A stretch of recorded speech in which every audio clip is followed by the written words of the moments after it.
സമയം രാത്രിയായിട്ടുണ്ടെങ്കിൽ ഷോപ്പിങ്ങിന് സമയമൊന്നും ഒരു പ്രത്യേകിച്ച് കാരണമല്ലാത്തത് കൊണ്ട് തന്നെ ഞാനും എൻ്റെ സിസ്റ്ററും രാത്രിയായപ്പോൾ സ്റ്റുഡിയോയിൽ പോയിട്ടുണ്ടായിരുന്നു. അങ്ങനെ കുറച്ച് ഡ്രസ്സൊക്കെ സെലക്ട് ചെയ്ത് വെച്ചിട്ടാണ് എന്നെയും വെയിറ്റ് ചെയ്ത് അവിടെ നിന്നത്. അപ്പോൾ ഞാൻ വന്നപ്പോഴത്തേന് ഡ്രസ്സെല്ലാം അവിടെ നിന്ന് സെലക്റ്റാക്കി വെച്ചിട്ടുണ്ട്. അപ്പോൾ അതിൽ നോക്കിയപ്പോൾ എനിക്ക് അങ്ങോട്ടൊന്നും ഇഷ്ടമായിട്ടില്ല. അങ്ങനെ നമ്മൾ പിന്നെ മാക്സിലേക്ക് പോയി. മാക്സിൽ പോയപ്പോൾ എനിക്ക് ഈ ഡ്രസ്സ് നല്ല ഇഷ്ടപ്പെട്ടിട്ടുണ്ടായിരുന്നു. പക്ഷേ ആ സൈസ് നമുക്ക് കിട്ടിയിട്ടില്ല. കറക്റ്റ് നമുക്ക് വേണ്ട സൈസ് അവിടെ ഇല്ലായിരുന്നു. അങ്ങനെ മാക്സിൽ കയറിയപ്പോഴാണ് ഇതൊക്കെ കണ്ടത്. എന്ത് ക്യൂട്ടാണെന്ന് അറിയാം ഇത് കണ്ടപ്പോഴത്തേക്കും എനിക്ക് നല്ല ഇഷ്ടപ്പെട്ടു. അങ്ങനെ ഞാൻ ഇതെല്ലാം എടുത്ത് വെച്ച് നോക്കിയിട്ടുണ്ടായിരുന്നു.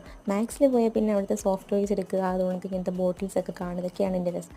ഇത് പിന്നെ എനിക്ക് അത്ര ഇഷ്ടപ്പെട്ടില്ലായിരുന്നു. പക്ഷേ ഈ സോഫ്റ്റ് ടോയ്സ് ഒക്കെ ഉണ്ടല്ലോ അടിപൊളിയാണ്. എന്ത് സോഫ്റ്റ് ആണെന്ന് അറിയാമോ?